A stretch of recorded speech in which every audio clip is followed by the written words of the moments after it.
Hello and welcome back to the channel. Today I'm casting a 1v1. Now 1v1 ladder is a domain of pure chaos, where sniping your opponent's ACU as quickly and as cheesily as possible is considered optimal.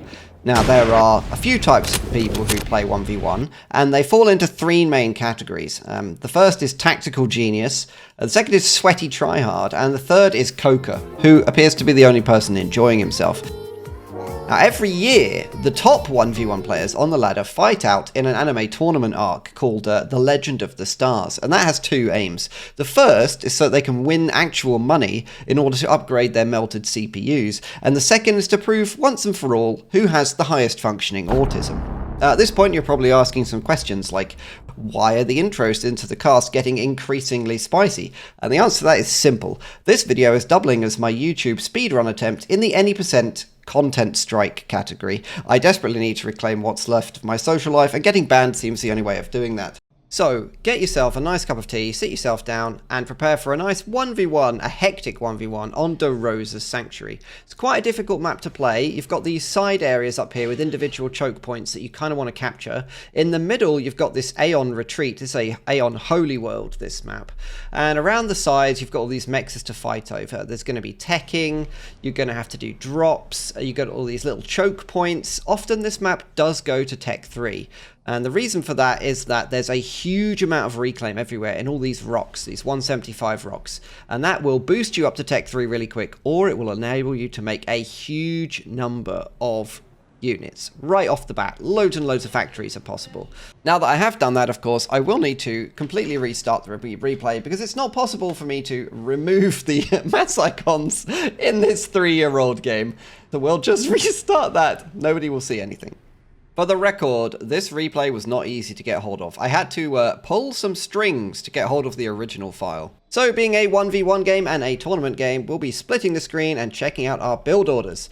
On the top left, representing the Seraphim, he's a trans-dimensional being, he's here to devour the entire galaxy, it's BllnChlk. And on the right, our favourite blue UEF, obviously I would like him to win for racial reasons. Well, I shouldn't say that. It's going to be archsimkat here. Both these players are veterans, and he's in the bottom right corner, weighing in at around 3 million kilos. Obviously, if you are American and you struggle with simple scales of measurements based on 3 orders of magnitude, 3 million kilos is around 6.61 million pounds. Or if we look at that in eagle guns, something you might be more familiar with, at 39 pounds, it is in fact 1.69 million eagle guns to an ACU. I hope that helps.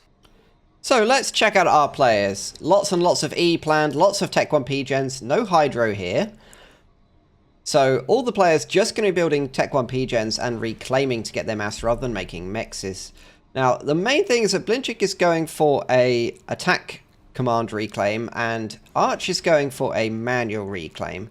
Build wise though, BllnChlk is basically rushing a second air factory as quick as he can. Whereas Arch is going for a heavy land factory macro build rather than his air factory being priority. So we'll see how that works out. The main reason they can afford to get away without the P-Gens is that it's very, very efficient to reclaim. Reclaiming gives like 50 mass a second, which is like 25 Tech 1 mexes. So there's really no need for you to do that. This plays out quite like the ditch, in which reclaiming with the engineers look like this. One reclaiming engineer is worth several bases of mexes. I have to say, this big block of P-Gens from Arch is looking very bombable.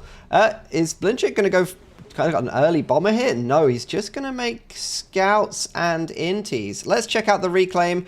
BllnChlk has got 1,000. Arch has got 1,700, nearly double, but he is actually overflowing most of that, so perhaps not as good as it might originally seem. Now, both players have amassed quite a lot of build power centrally in their bases rather than spreading out.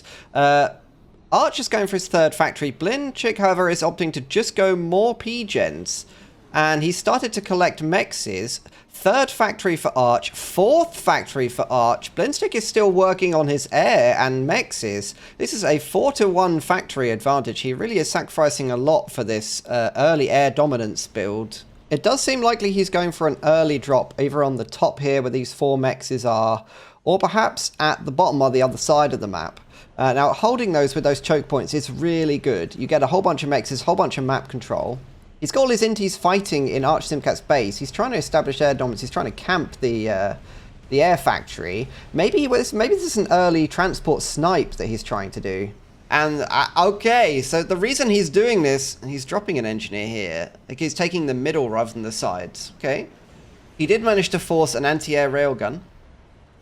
Now, if your opponent is being as greedy as Arch is, let's just re-enable the map,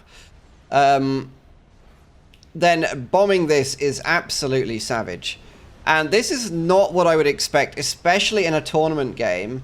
This is a high-risk move right here. So, BllnChlk is doing a proxy. He is proxying his opponent. And it gets scouted immediately by Arch. That's something he will have to react to. So building a proxy like this allows you to pressure your opponent. Maybe if he can get enough units, he can wall him in, especially with the air pressure, and stop his opponent from expanding to these sides. He's obviously already dropped this one. Mass-wise, how are they doing? He's not stalling. Neither player's stalling. Arch has got a bit more in storage. This will buy him space and time to collect these sides if he can do that. Arch is going to have to drop the sides. He can't really walk there if there's an annoying base. But I suspect he was going to do that anyway. He scouts this one, goes over here. Very sensible. He also has an angry pack of inties up here, hunting down the transports, which is an excellent idea. Both ACUs are going to be staying in their base, which is very sensible, using that build power and the build range. archsimkat gets out and he's going to be transporting to the sides. Tech 1 bomber here is a good response. If he can kill these 3 engineers, that will set back BllnChlk a lot. That is a fantastic bomb. Unfortunately, this factory can build engineers, but oh, is this drop going to get to land? Yes, it is. So, BllnChlk's base gets crippled at the top, and Arch gets a drop down here, which works. There is no bomber to respond. Now, repeatedly bombing this is the best move. Leaving this bomber, that's exactly what he's done. This will prevent any new anti-airs or engineers being built, and basically permanently paralyzes this. In the middle, this proxy is under pressure. We got Zuis and Thams versus Lobos and Strikers. And we've got this huge spam of factories. I love this, like, open arms style thing he's got here. Artilleries, they are able to fire over the cliff. Not now, Microsoft Teams. Can't you tell I'm busy with something important and don't have time for actual work? And this base is outnumbered now. I mean, we look at the factories that Arch has got. He has 12 factories and 7 more idle, question mark. And that is going up against just 5 here, which is very concerning if you're BllnChlk. If he loses these factories, he loses basically all of his production. No T2 yet, but he has started capturing. It looks like he's capturing this T2 and this T2 P-Gen. So BllnChlk has infinite E right now, and he could transition to Tech 2 Air or Tech 2 units off of that. His proxy is failing though, and that is a big problem for him because he has invested a lot of mass. God damn it. I shouldn't have done that. This reclaim is stuck on the map forever. He's going to lose a lot of reclaim that he's put here. However, given that there's so much reclaim around the map anyway, it's not as big of a loss as it would be in a map with less reclaim. Nice little sneaky distance Tech 1 PD build up the cliff here as well. So archsimkat came under a lot of early pressure, but now it's going to be BllnChlk's turn to come under pressure.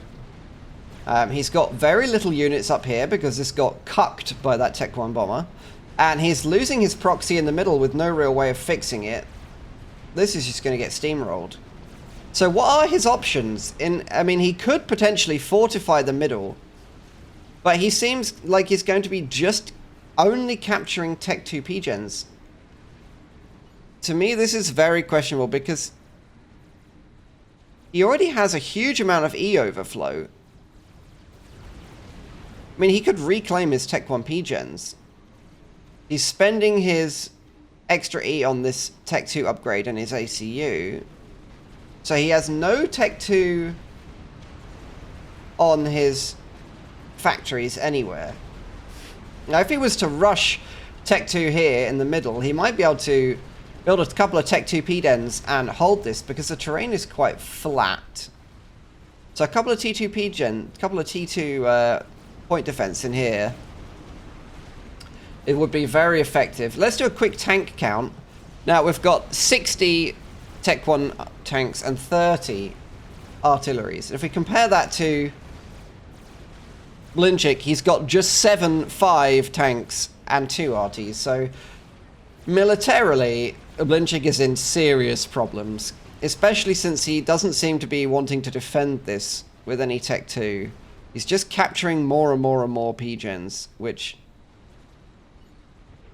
he actually needs them. That's incredible.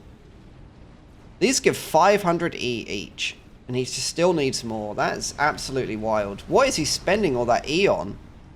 Okay, well, he's got gun.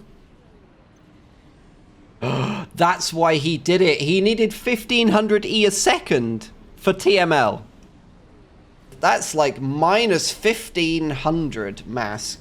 And he's getting on a transport, so maybe he can defend the middle with his ACU with that Tech 2... that Tech 2 ACU will be able to defend the middle. Maybe. Between the gun and building Tech 2 PD. But he's losing all the sides. His view looks dire. If we swap to archsimkat's view... yeah, his view looks great. He can see everything. He's killing the Tech 2 P-gens. But he doesn't see this. In comes the Tech 2. This is going to be an all-in. Hold on to your seats, because he is dropping in the base, and we are going to get a 1v1 knife fight at point-blank range. BllnChlk has lost all of his T2 power in the middle, but I guess that doesn't matter anymore. Now, Arch sees it. He's on a Tech 2 upgrade himself.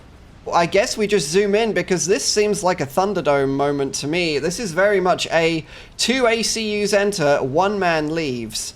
Okay, well, he's landed. He's in the middle of the base. He's going to start working on the engineers. First missile's away. Oh, Arch is stuck on an upgrade. He's going to lose half his health immediately. He was a sitting duck for that. He desperately needs to cancel. Engineers start working on a shield. The other engineers are still assisting a factory. He needs PD right now. Okay, he has reacted. He's working on some defenses here. Arch is going to run. PD started in the base. Why is Arch working on a flak? That makes no sense at all. That missile is a dumb rocket. It's aimed manually. It's a skill shot. Arch, no! Oh my god, he gets picked up. That was so all in. BllnChlk just flies in there, assassinates Arch with a double tap with those missiles. What an absolute monster. We'll just rewind it and watch in slow motion because there's probably a whole bunch of stuff I missed. That happened real quick. Okay, so Arch sees it coming in here, but things are looking real dire for BllnChlk, by the way. He's attempting to desperately wall off, and it's not working. Here comes our purple assassin, then. Transport takes forever to drop. I would be sweating it right now. Okay, here we go. Nothing outside of this box matters. There's the first missile, and he's caught Arch on an upgrade. Not really anything Arch could do about that. He probably would not expect a TML comm drop. Very, very rare. Does need to cancel this, though, pretty quickly. Start work on the PDs everywhere. But he's on a T3 upgrade on his factory, which he desperately wants to finish. It's such bad timing for Arch. He got so unlucky there, really. Or maybe BllnChlk scouted the factory and the upgrade. But he started this attack a long time ago. The PD starts. Where is this? He aims the missile here. So the missile is aimed right here. He can't retreat any other direction because of the factories. 200 IQ TML. He just clips the outside of that hitbox. That's so brutal. Especially with like 100 people watching the tournament live stream. What a play by BllnChlk, though. How does he sit down with balls that big? We will probably never know. I think if this missile had not hit, this game is probably a draw. That's so rare to do a TML drop all in. I don't think I've ever really seen that before, but it's something I do intend to try in the future. Thanks very much for watching. I hope you enjoyed this cast of the lots from 2020. I will leave you with Keyboard Cat, and I will see you next time.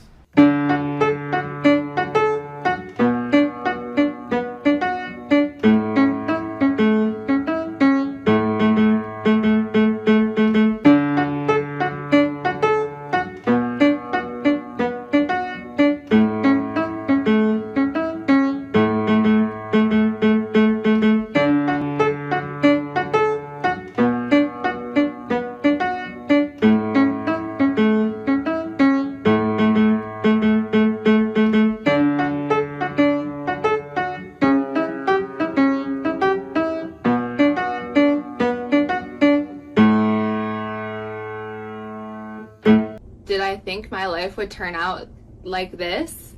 No. But, this is what we're working with. Yeah. Subscribe.